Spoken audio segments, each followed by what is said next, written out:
Hey everyone, welcome back to the podcast. Today I am beyond thrilled. I actually have some goosebumps and I was already fangirling with my friends and colleagues here on the call. We are talking with some expert guest coaches in different niches, completely different areas of life, and how coaching has trickled into different corners of our life. And I wanted to bring experts in their field to talk about it. So, without further ado, I thought it would be really fun to maybe just we can go around the room and just introduce yourself, tell us a little bit about you and how you discovered coaching to start with. So, DL, do you want to start? Sure. I'm so excited to be here. My name is Dielle Charon. I'm a sales coach for women of color. And I discovered coaching actually through network marketing. So I was trying to make some money and I was doing Beachbody. Priyanka, I'm sure you have several thoughts. Um, and I was so grateful for it at the time. Like it just showed me the personal development. Like there would be these calls where they would be talking about the books that they were reading or the other podcasts that they would be sharing about. And then I had someone who was in a different network marketing company than me, but she sent me a podcast. And I was like, what's a podcast? This thing looks weird. Like, I don't want, there's no videos. Like, I don't want to listen to this. It turned out to be about coaching and the power of coaching. And I fell down a rabbit hole and I've been in Wonderland ever since. So good. Okay, Maggie, tell us about you. Hey, everybody. My name is Maggie Reyes. I'm a marriage coach. I help type A women have better marriages without waiting for their partners to change. So, in my universe, all roads lead to Oprah, and I discovered coaching because of Oprah. So, Oprah did an episode many years ago on her show about how to use vision boards. So, I, of course, Googled vision boards after the show, and that is literally how I found my very first coach was she had a blog post about vision boards and I signed up to get her emails and then I went to a retreat where then I later at one of my first coaches retreats, the guest speaker was someone named Brooke Castillo who then founded the school where I eventually got certified as a coach. So all roads lead to Oprah. Love some Oprah. Amazing. Danielle, tell us about you. So my name's Danielle Savory. I'm a sex and pleasure coach for women. And I found coaching on my own journey of healing. And so, I had kind of fallen into it through the mindfulness world. So before I found coaching, I was a mindfulness and meditation teacher. And I was at this training, the self-compassion training with Kristen Neff and Christopher Germer. And I was sitting and we were doing this experiential, that's not how you say that word, this activity, this practice together. And I turned to this woman next to me and we were sharing a little bit about ourselves. And she was like, oh, I'm a life coach. I was like, what is that? Like, I had no idea what that was. I had never heard of life coaching. I was already looking into applying to become a therapist. And as she started telling me more about it, I was like, that's it. Like I got full body like goosebumps and knowing like that's where I meant to go. And so the minute I got back from that training, looked it up and dove headfirst into the world of coaching. I love it. And if you're new to me, I am Dr. Priyanka Venugopal. I coach type A professional working moms to lose the weight they want with science-led strategies. And I will say my story is actually really similar. I had no idea what coaching was before I discovered coaching, and I didn't ever listen to a podcast before. So DL, it's kind of like you, someone, I think I was in a Facebook group, and I was just not purposely searching, but kind of purposely searching as it goes, how to lose weight as a professional, as a busy mom. That's ultimately what I was looking for. And I was in this Facebook group, and somehow the universe just aligned, and somebody happened to mention coaching and a podcast. And I had to look up the fact that there was a podcast app on my phone. I did Audible. I did like the audiobooks, but I never did podcasting. So I had to search what a podcast was, discovered this coaching podcast. And similar to you, I went down the rabbit hole. And again, because I'm a perfectionist, I had to start with episode one. She had a bajillion episodes, but I'm like, we have to start at the beginning, of course. And episode one to episode 100 million 50. And I was like, I hope she is still alive and working with someone. And like, can I still work with her? And I think what I discovered when I first even understood what coaching was oh, I thought this whole entire time that I'm just this way and this is just how life is. And it turns out that that's not the truth of the universe. And I think that something about that piece, that there's something with coaching where we can have a lot more power in our life, no matter our time, our kids, our partners, anything. We could actually experience a lot more power. That was very intoxicating for me to pull into that. So I'm just curious, whoever wants to jump on in with this idea of how is it that your journey into coaching led you to start changing the trajectory of the life that you were living before? I think for me, it's interesting. I have a social work background. So my husband is also a therapist, and personal development. I was swimming around this like, it was more the idea of like you can help someone get out of a bad situation, right? Like it's like what you learn in therapy school. And so I knew that I could get myself out of like bad situations, or like I could heal from a, depression, or I could heal from something bad happening in my childhood.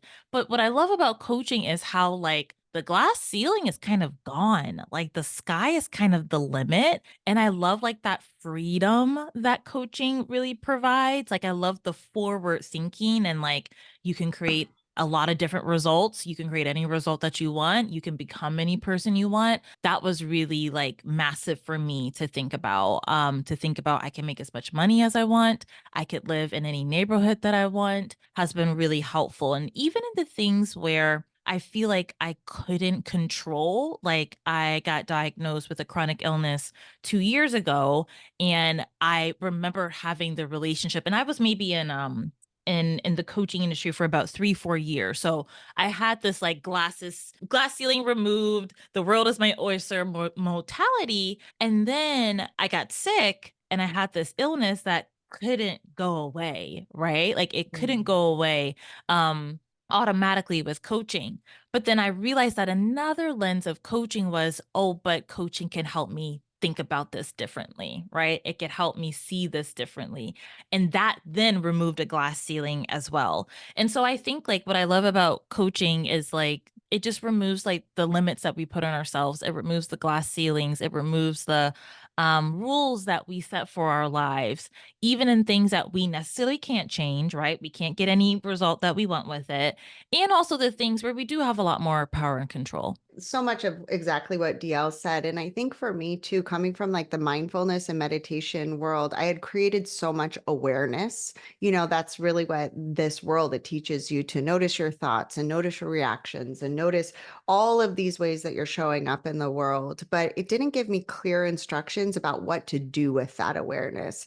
And I think coaching gave me like some sort of action to take, like, okay, now I see all of these thoughts. I don't have to just watch them swimming around, but I actually have the ability to change my thoughts, to change my perspective, to change the way that I'm relating to things. And similarly to what DL said about, I was also going through a lot of chronic pain and health issues. And so seeing this part of like, yeah, I have all this awareness of how I'm responding and rejecting my body and the tone that I'm speaking to my body, but where do I go from here?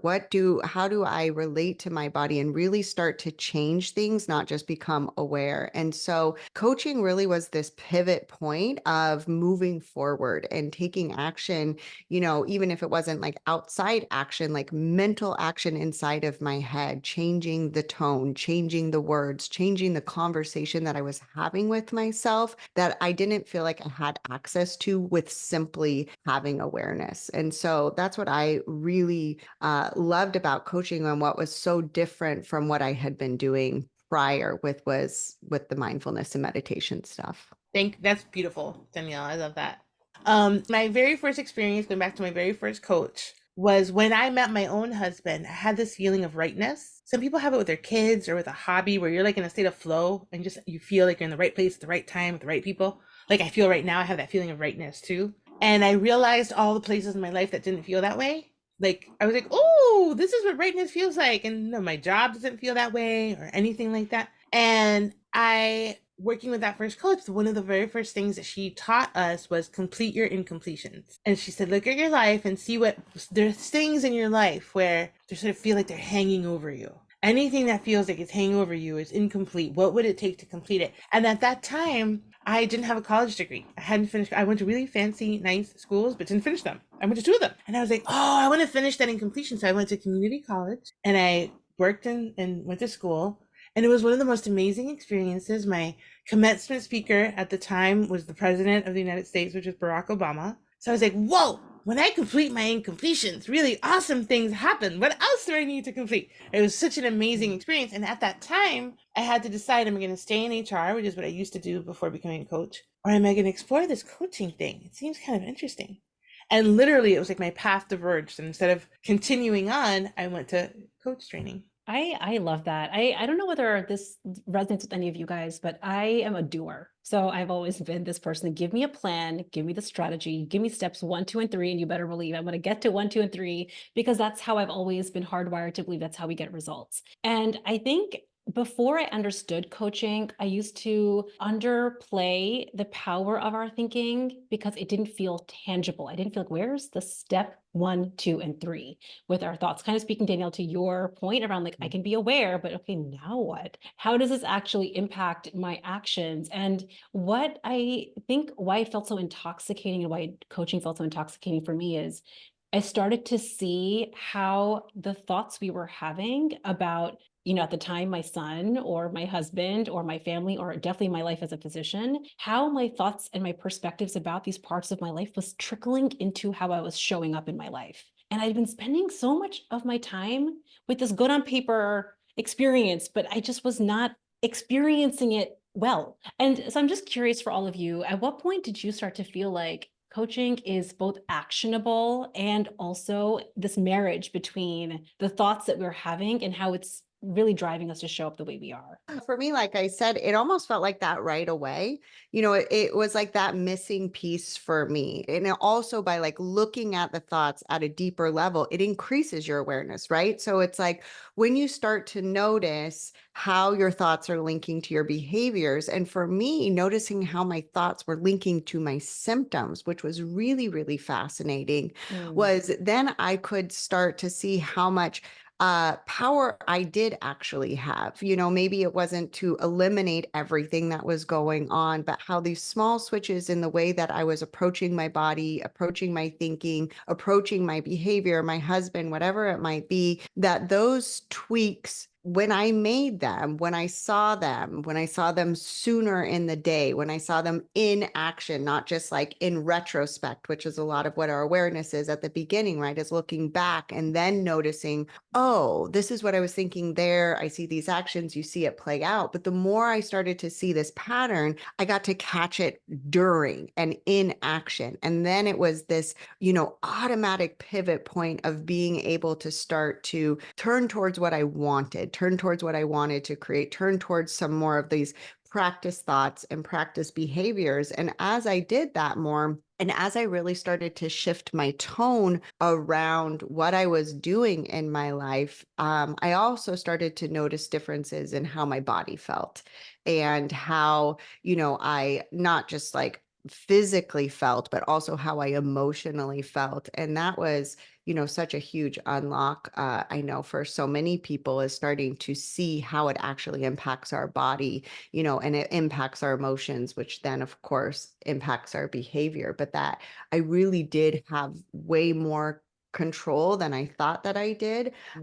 Considering I've always considered myself like a drama queen and very dramatic, I was like, oh, maybe, maybe I don't have to be as dramatic in all of these situations. I still choose to be like dramatic in a lot, but not everything, because I can see now how it's like negatively impacting me going towards what I want. That's so good. I have to say, during coach training, I had the craziest experience that just nailed it for me. So in coach training, the instructor was telling one of the people in the training, not me, was having trouble with their boss. They were being coached with someone else, which was also the first time I experienced how someone else's coaching could apply to me. Was right in coach training. She was saying, pretend your boss loves everything you do, to this person who had like all this strife with their boss, and it was just all stress and all the time.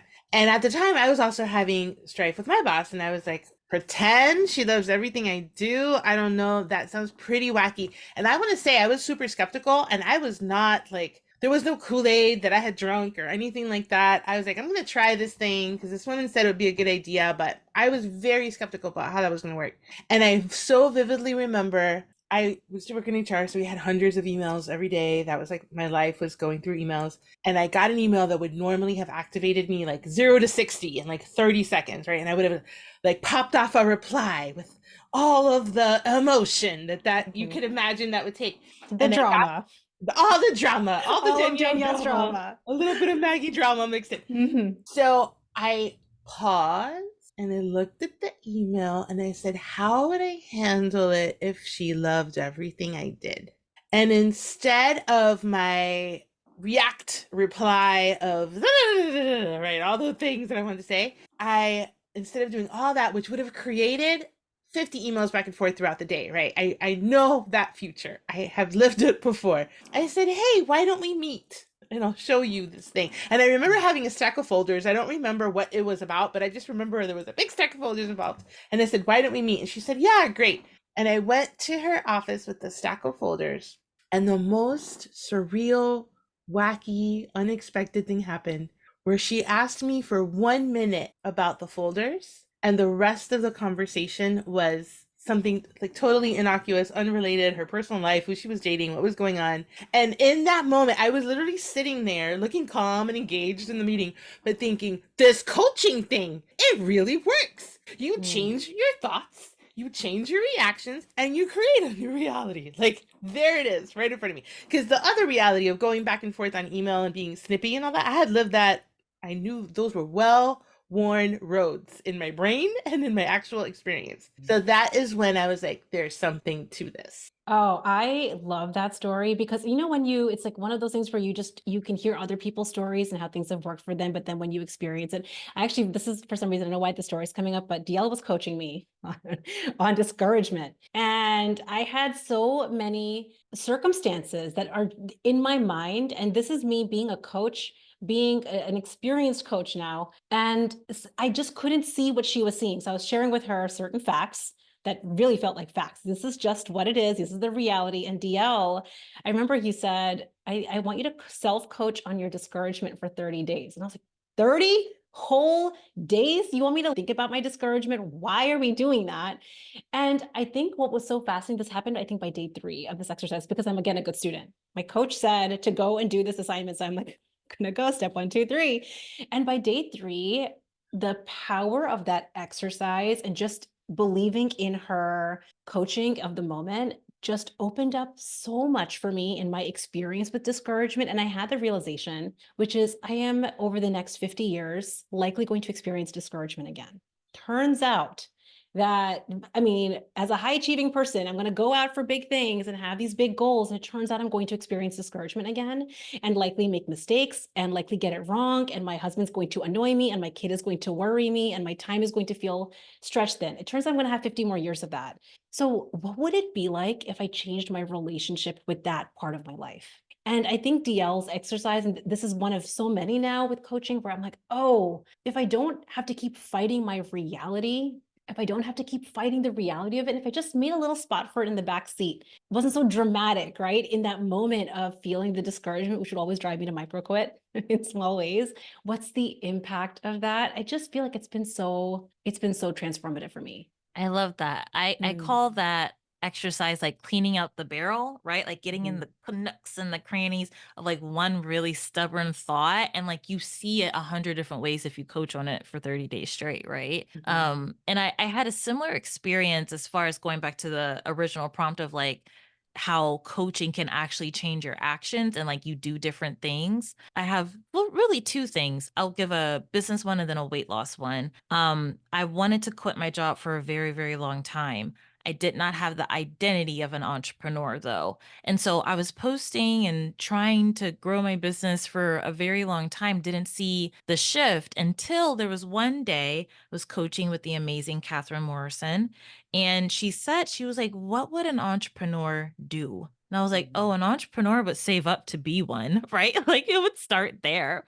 And so I changed my thought to be like, okay, entrepreneurs have savings, right? Let me start to save up to quit my job. I opened up the bank account and I just put $500 in it and I was off to the races. I started saving up. I started making more money. It became a game. It became fun. If you would have told me that saving would be fun, I would have said, you're crazy. But it's because I changed how I was thinking about it. The action then became a lot more fun because I was actually creating this identity real time, if you will. And I was able to save up all the money I needed to quit in 4 months, where I went almost 2 years without saving a dime. And And that, that's just from one well-placed question. It's right. just like Yeah. Catherine just asked you one question and it toggled you over to a totally different set of actions. Yeah, changed my life, really. It Mhm. changed my life. And so that was one example. And then a second example was I noticed myself, I call it the apple pie era of my life, where for a long time, and I think this was around my diagnosis of getting sick,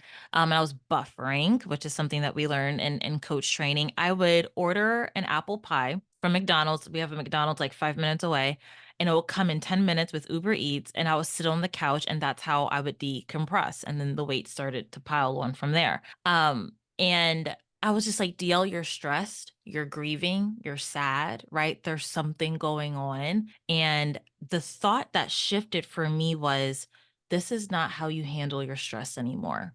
You don't handle your stress through the apple pies. You can handle it in any other way other than the apple pie.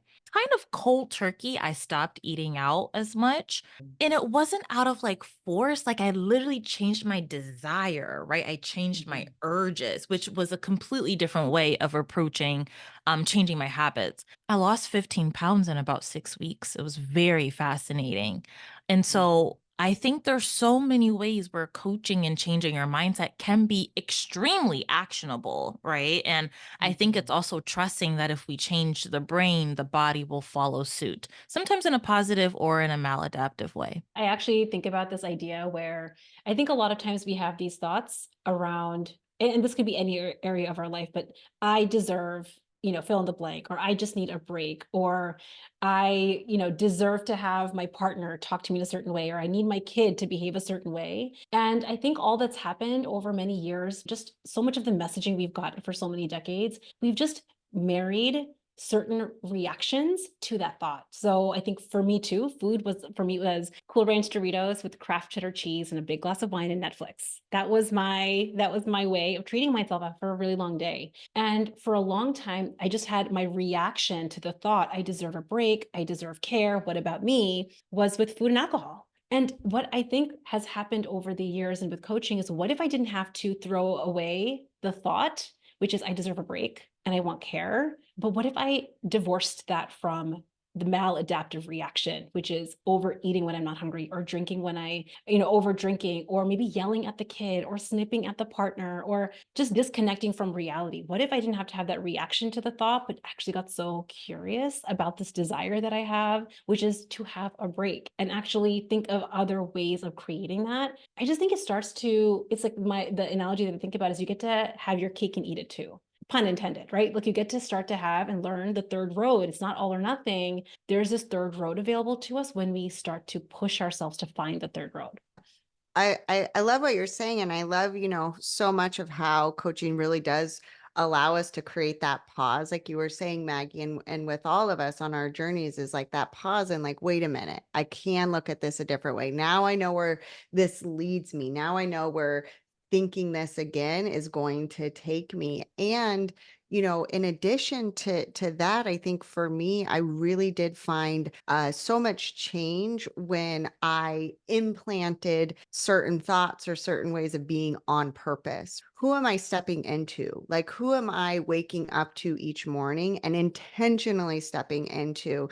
And that was such a huge game changer for me. And, with a lot of my clients, I really talk about stepping into that turned on woman and how much that can change our thinking. And like what DL was saying, like, what would an entrepreneur do? Like, when we ask ourselves these questions about what, not just what we are noticing that we're doing that we don't want to do, but what can we intentionally implant that allows us to move towards the thing that we do want? How can we become magnetic towards that thing and also, intentionally going after it? And I think that for me was, this perfect balance of like not just paying attention, but what is it that I want? And how can I step into that more? And how am I each morning after my meditation going to, intentionally put down the thoughts or the ways of being or the ways that I'm going to hold my body or the tone of voice that I'm going to speak to myself in so that I can create the thing, and really seeing it as this forward motion thing too.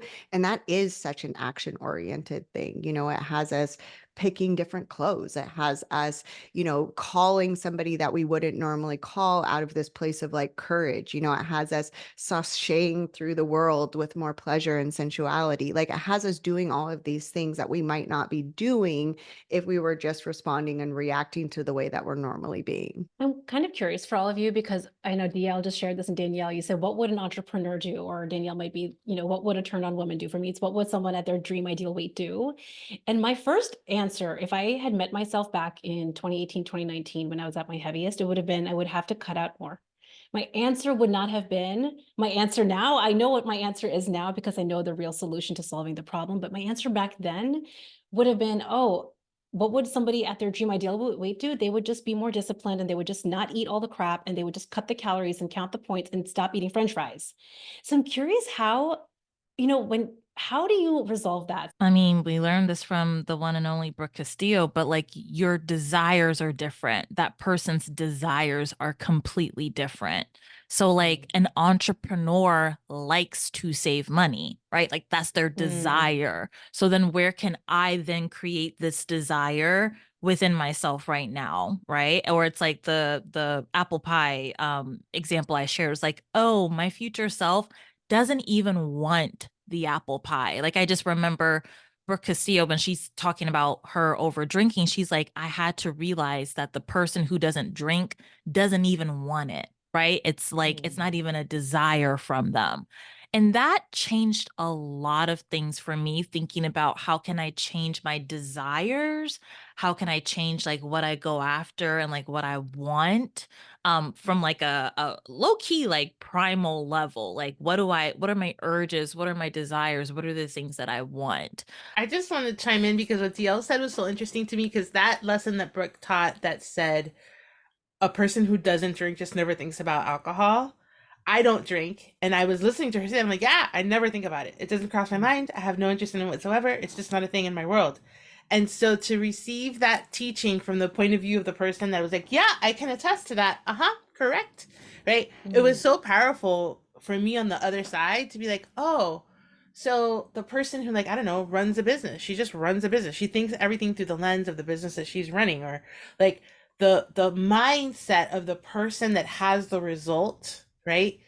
Like Dielle was saying, has a different desire or a different focus or a different orientation. You orient towards something different.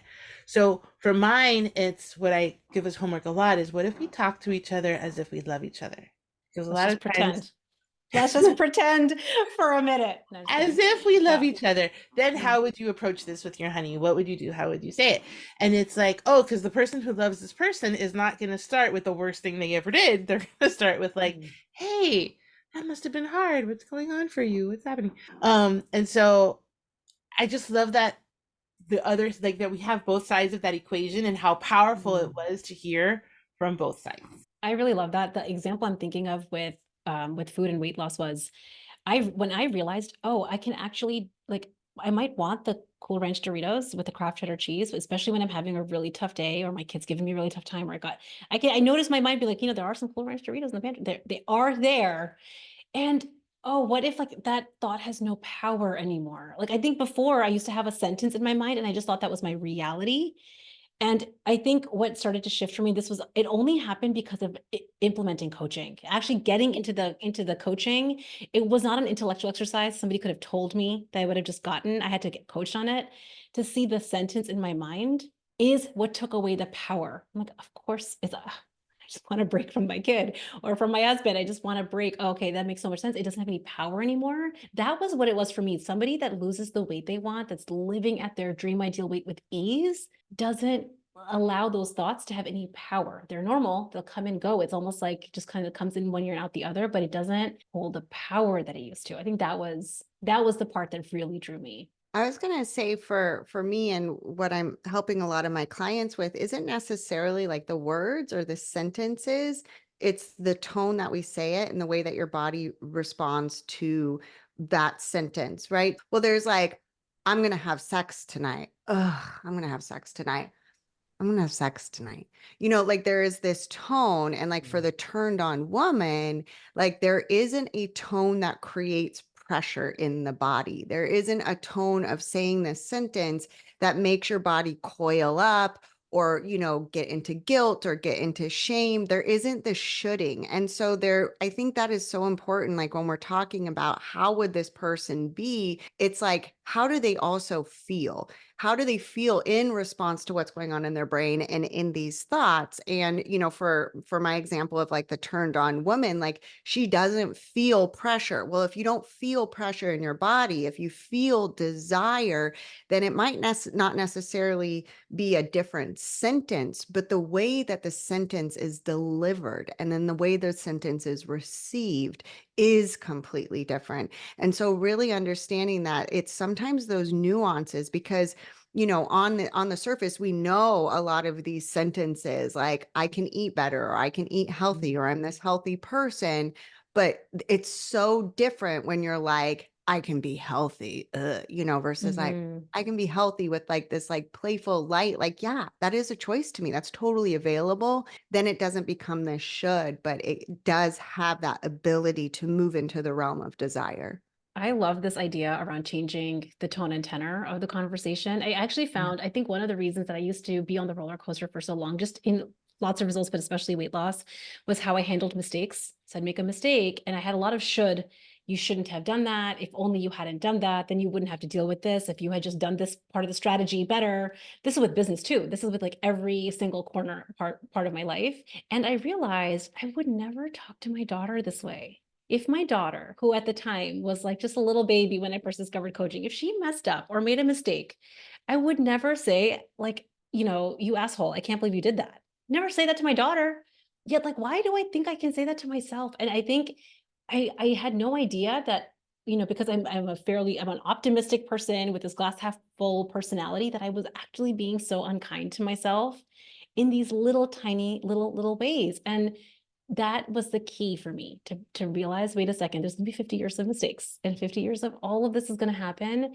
If I was different in that, in the tone and tenor, what would start to change? It turns out I can get curious about my mistakes and I can get curious about like what happened there. I wonder why. And like a little playful scientist and figure out what was it this time? Because we are assuming we're going to solve it. Instead of the assumption being we're not going to solve this problem or we're not going to hit the goal, the assumption is actually we are going to solve this. So like, let's just figure this one out.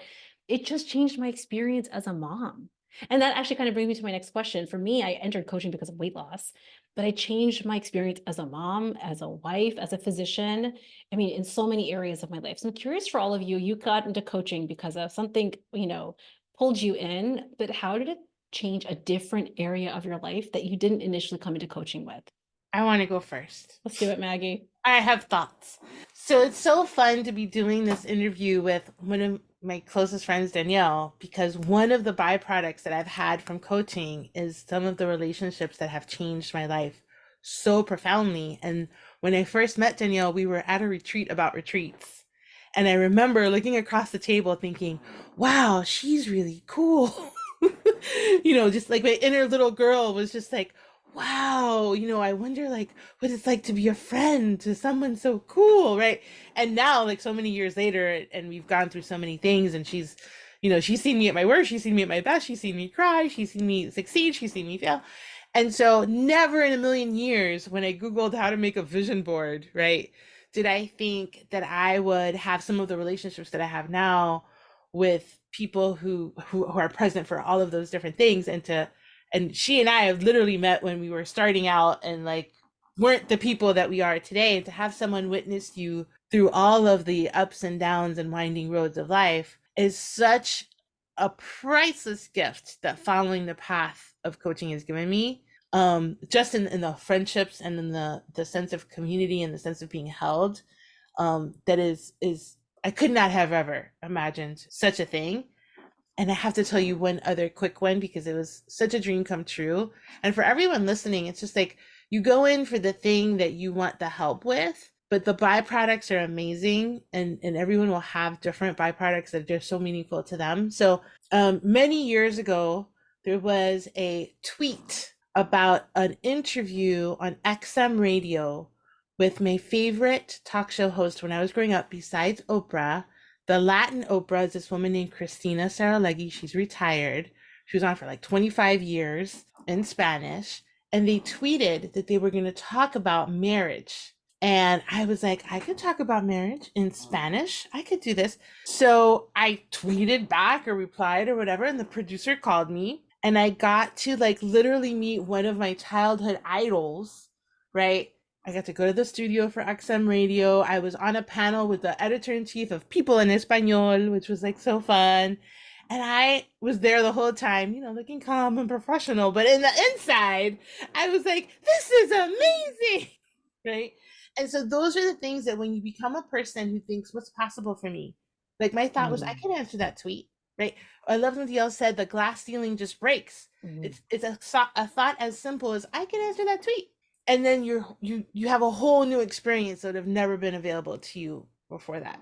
So those are my Oh, I love that. And I just have to say, the reason that I thought of the three of you for this call is, and I have many coaching friends and colleagues and peers, and I carefully was thinking about each of you have had in your own way, whether it was in a conversation as a friend or as my coach or as a peer, as a colleague at some point in the past many years, have said something kind of like that. And it's just shifted it's like a 1% shift in my perspective around something so deeply that it really shifted something in my life. And so, number one, I'm just grateful to all of you in whichever capacity you delivered that to me, whether it was coaching or just advice or friendship. But I think, Maggie, what you're saying is it just starts to plant these seeds of possibility that I just didn't have on my own.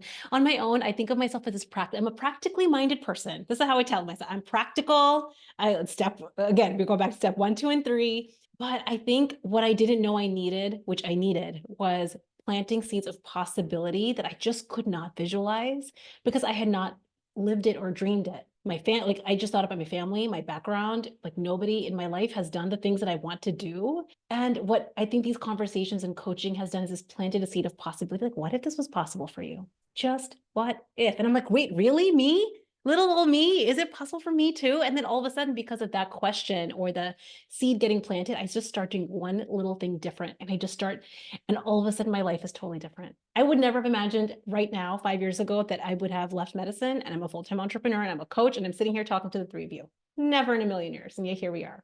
Okay, who else? I had to just share that little tidbit. Yeah, DL. Yeah, possibility is massive, right? Just anchoring in possibility. And society doesn't teach us to believe in possibility either. And so that's one of my favorite things about coaching. I'll tell a sad story and then a happy story about like how it impacted something unexpected. So going back to when I got sick, I went to a conventional doctor. She was like, there's nothing we can do. And because I was in coaching, right, I was like, possibility, there's always something that we can do. And also because I also pursued entrepreneurship, right? I learned the power of Facebook groups. And I wasn't in Facebook groups until I became an entrepreneur. I learned about Facebook groups. And so I was in a Facebook group where I found my current doctor that now has put my condition in remission, which I've been so happy about. And I just think so much like, because I didn't believe that doctors thought, right? I then pursued and I found my own doctor. I guess it's a happy story, but this was the sad one. Yeah. I guess it's a happy one. But I Yeah. just think so much about like, if I didn't have that, I would still be sick, right? Like if I didn't have coaching, if I didn't believe other people's thoughts about my situation, even no offense, Priyanka, you're a doctor, but like even doctors, right? Where we give so much power to, right? Like even someone where we think has all of the control, coaching has taught me that everything is up for grabs. And then a fun And DL, like can I just say one yeah, thing about that? This yeah. idea of like giving power away. What is so fascinating is I think before coaching, we have been giving power away to the doctors in our life or the parents or the time that we think we don't have or the list of response. Like we've been giving power away in so many ways. And I think what you're sharing in the story is what if we didn't do that? What if we didn't give this power away? What starts to shift? I just have to share that. That just came. Okay, share your happier story. No, going back to like power, right? Like just in so many areas, like, oh, I have this degree, I have to work in this field, or this is the set amount of money I'm always going to make, or my partner is like this, or they're like that. Like just we give our power away so often. So it's taking the power back. So that's part of it. And then I started going to culinary school this year. And I always wanted to be a better cook. And I had so many thoughts about myself. And like I'm clumsy in the kitchen and I make a mess and it takes 3 times longer than what the recipe says it takes 20 minutes. It actually takes me 2 hours to make this. And I said, like, DL, go get some help. Learn about this. Like, become the person. What does a really like great home cook do? They study cooking, go to culinary school. It's been one of the most like life-changing experiences of my life. I look forward to it every Thursday. My husband makes fun of me. My friends make fun of me because I put my little hat on and my coat on every single time that I go, like my little chef's hat, chef's coat. And it's something about that like uniform changes my identity. Like I'm a chef today. I'm going to culinary school. And so just also the ability to change identities, the ability to become somebody different, the ability to learn things that we never would have learned before, I think is so powerful. I love it. And Deal, I love your Instagram stories. Like she'll be having slides on being $1 million coach, and then she has herself in the white chef's hat making pasta at her culinary school, which I just, Well, yeah. first of all, I did not know you were doing that, DL, and I'm obsessed. I think that's so fun and so amazing. And now it makes me want to go watch all of your stories as well. And thank you, Maggie. Love you so much. And I was going to just add to that. Like, I think it is the community. And I think, even though I've been a social person all my life, it wasn't until coaching that I felt like I found my people. And I felt like I found my place of belonging and like people that understood me. And it wasn't these superficial conversations anymore. It was like we got right down to it within the first 2 minutes. And so there's something about like really being seen and being seen in all of your layers. And like Maggie had said, like your low points, your high points, all of your points in between, because in coaching, you're by default, it's a vulnerable setting. Like you're bringing up stuff in your mind that you are even kind of shameful to have these thoughts. We necessarily kind of go into this place where we're like, oh, because I'm a coach, I shouldn't have this thought anymore. I shouldn't be held back by this. And when you allow yourself to feel safe in your own body to be able to share that with your coach or in a group coaching setting, there's such this liberation that happens, and being able to be witnessed in this growth and in this liberation, really does bring you that closeness and that intimacy with people that will be part of your life forever. So yes, to the community. So I remember, Priyanka, you mentioned how it had just changed, like your motherhood and the way that you show up as a mom. We're always still growing towards what we're coaching on or what we're being coached on, right? It's not like we just arrive. It's always this practice of continuously seeing stuff. And I remember I was working through something of really having more self-compassion for myself, because I would get like really upset really quick or running late, or especially when the girls were young. It was really hard. I didn't really enjoy motherhood when they were younger. I didn't really feel like a great mother because I felt like I kept melting down or I'd be really irritable or whatever it might be. And I was using coaching on my daughters all of the time. I'd hear them say something like make a mistake or do something, and they would start talking to themselves unkindly. And I would be like, hey, you can't talk to my daughter that way. Mm. And starting to implant this like thought, like we don't talk to ourselves that way. We don't, speak to ourselves this way. And this one time I'm like in my minivan and dropping the girls off, and I just had this total meltdown because we were late again. And I just felt like I was the mom who was always late and never had her shit together and just like falling apart. And I was just saying these kind of things out loud. And Harlow was in the back seat in her car seat, and her little cute voice, she said, you can't talk to my mom like that. And it makes me emotional now, because I think that's like what coaching does, is like we show up as this person. We say these words, we say these expressions, we're being that person, and we're not always able to access it ourselves. And that like turning point of having her see me the way that I was speaking to myself, and having that like awareness of like, wait, we don't talk to ourselves like that, you included, mom, was such this like, I can't even explain, but just like this complete heart explosion moment of like, oh, like this is working. Like I'm setting that, like it's planting those seeds with my daughters, and I get to give the gift of being able to receive that as well from them. So I would say that was one of my most powerful stories of like really starting to see how that was impacting my mothering, but just my daughters in and of itself. And then beyond that, just like this last weekend, I was doing something that was really outside of my comfort zone and really big for me. And I think that it allowed me, it's always like that possibility that all of you have talked about, like, oh, I never even thought that this was possible for me, or that this could be me on the stage, or people would be interviewing me. Like, what's going on here? Like, I want that. I want that. I want that. But like, wait, am I worthy of that? Can I have that? Like, I have the self-confidence that I know that I have the value and the skills to be able to be that person. But really, what I've been reflecting on a lot is like allowing myself to step into this place of the worthiness of that. This last weekend, there were so many moments where I just noticed all of the old doubts come up, all of the old stories, like I said, they don't just go away just because you feel like you've healed them so often. And being able to see them so clearly and be like, baby girl, of course you're Mhm. scared. Like, baby Mm. girl, like this is a big deal. This is new for you. And I got you. Like, I got you. You're worthy of being here. Like you deserve to like have your voice being heard too. And it was such a powerful moment of, seeing all of the same thoughts, all of the same doubts, all of the same things I've been working on for years, but being able to relate to them and not believe them. Like we were talking about giving power, not giving them the power that would normally crumple me or squeeze me where I felt like I couldn't talk, and really being able to like stand up on that stage and feel fully expressed and fully supported by me. So I love that. I actually had a similar experience with coaching. I came in for weight loss and to change how I thought about food. And I didn't even know what I was getting into, to be perfectly frank. Like I just knew this is supposedly something that works, that there's a podcast that I loved, and I guess we're going to do this. But I ended up changing so much around my thoughts around my son. At the time, he was 3.5.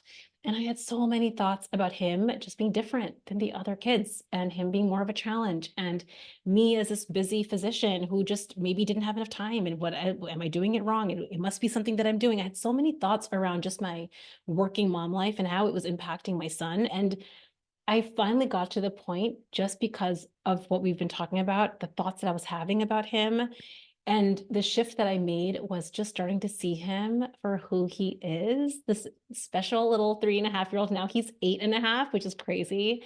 But seeing him as he is, not needing him to be any different, not needing him to be like the neighbor's kid or the kid that always does X, Y, and Z thing. It just deepened not only my love for him, but I think he got to feel it. The benefit was he got to experience a mom that was seeing him for him. And it just, I mean, I can like cry on this whole thing. It really changed my whole life. And I remember my husband said to me, I think about 2 years ago now, he said, all of the coaching that you've done, it's changed our family because it's changed his life, so somebody else talk because now I'm crying. Oh, we see you, we love yeah, you. And this is it. Like yeah, everybody that is, the flies on the walls to this conversation, like yeah, this is the power. It does. It's yeah. life changing. You go into it thinking it's going to do one thing, and it has this ripple effect into every single like crook and cranny of your life in the most beautiful way. Yeah. I have one final question, and then I feel like we have so much that we could keep talking about. Just one final question. The first time that you might have made the decision to invest in coaching might have been challenging or maybe taken courage. We all have been in group coaching programs, invested in group coaching, been a coach for a group coaching program. What do you think it was that you told yourself about that decision, or maybe you felt hesitation if you've never invested in coaching before, that led you to make that leap, to make the decision to say, I'm going to invest in this dream for myself, this possibility that we've been talking about today? What was it that helped you bridge the gap? I'm curious. And then closing remarks. I think for me, it was like, we don't want to stay the same. Like, we want to do something different. And if you would have told me it was all of this, I would have told you you're lying, right? Like, there was just no way, similar to what we've been talking about, that I would have known the ripple effects. And I just knew that I had to be different than what I was currently experiencing. Not that it was the worst thing ever, it wasn't. But also, like, I want something different. And if someone is saying, someone on the internet, I call them strangers on the internet, talking about coaching, right? Like if someone is saying that it could be different, I'm willing to risk it, risk my money and my time exploring it. I love that. I remember still hiring that first coach with the vision board article. It was a group program. It was a year long. And then we had to go, she was in Asheville, North Carolina, and we had to go there like 3 times that year as part of the program. So it was not just the program, it was then these trips and all these things. It was so foreign to anything I had ever done my whole life. And I remember calling my husband and telling him, hey, I think I want to do this thing. It makes no sense. I just want to do it. And he was like, well, if it'll make you happy and okay, tell me more. You know, he was just curious, right? He was just in a state of curiosity. He's like, okay, well, that sounds doable. It was so matter of fact for him looking back. And I was so nervous. I was nervous about telling him I wanted to do the thing. I was nervous about what the thing was going to be. I was like nervous about everything. And I think my moral of my story is just do it nervous. Like that's okay. That it's if it calls to you, if there's something in your heart that you might even not even have words for, you're just like, I think this could be good. I don't know how it will be good. I don't know why it will be good. I just think it might be good. That was really kind of my thought process about it. And of course, it just ended up changing my whole life. Yeah, I feel like we get these intuitive hits. Didn't we just know? Danielle, what were you going to say? Yeah, I was gonna say for me, I struggled with it honestly for a while. I think I grew up in a family where you didn't invest money in anything that wasn't like practical. And like we didn't spend money on vacations. We didn't have any extra like clothes or decorative items in our home or like anything like that, right? It was like things that could be have rationale behind them. And so when I first invested in my coach training, that was easier because it felt like a furthering my education for my career. It was part of my profession. It was okay. And even after that, investing in coaching, like at first, I was like, there's so much free content out there. There's all these free podcasts, there's these free things. And for me, I feel like there was this sense of pride and this attachment to ego of, I can do this on my own. Like I actually, if they have all this stuff for free, like I can just do it on my own. I don't need anybody else. I'm a smart person. I can take the syllabus and run with it. And so that transition from going from like this kind of DIY, only investing in things that were like going to give me the further education I needed to like be successful in my profession, that really was a progressive shift for me of letting go of shame and letting the ego dissolve, that it wasn't like, oh, it's not because I can't do this on my own or I can't follow these steps on my own, but because I don't want to, and I think for me, that was such a huge, like impactful aha, but it really did take this dissolution of the ego of like, by hiring a coach, it doesn't mean that I'm not capable or that I'm so broken that I need this like extra help. It's like, because why would I want to do this alone?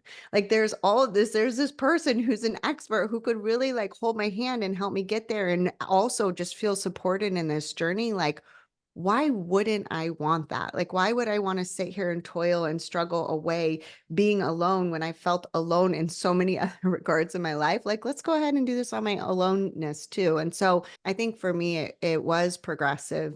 And it was like these steps of comfortability along the way. But now, in retrospect, looking back, I can see that it was also releasing the shame that I had associated with coaching of like, this is a need because there's a part of me that isn't capable or is broken that I need this level of support, instead of like, that's not what it is at all. I see this possibility for myself. Of course, I would want that support along the way. I remember when I made my first decision into coaching, which was thousands of dollars for a group coaching program before I'd ever done any kind of coaching before. I had thought about how I had invested in college and in medical school. I mean, thousands and thousands of dollars in my education. And I remember because I had gone down the rabbit hole, listening to hundreds of podcast episodes, and I just knew I wanted support. I came into the conversation with my husband. I didn't actually ask him permission, which is interesting. Normally, if I was going to make a big investment in something or spend a lot of money, the way that I used to come into the conversations was like, hey, so I've been thinking about this thing and what do you think? And that's how it used to be. And I realized, wait a second, this is something I really want, the guidance of a mentor who has done this. I don't want to be guessing in the dark anymore.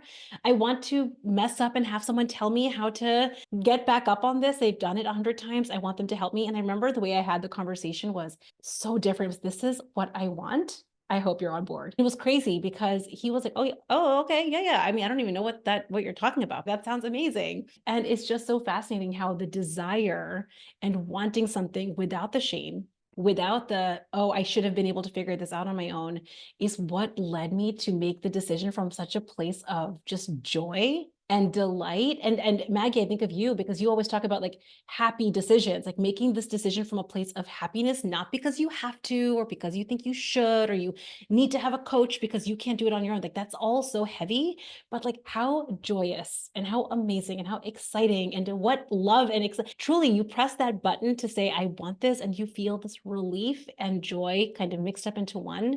That was my experience actually coming into coaching for the first time. And I've literally never looked back, which has just been so fun. I feel like we could just keep talking on and on how coaching has changed our lives.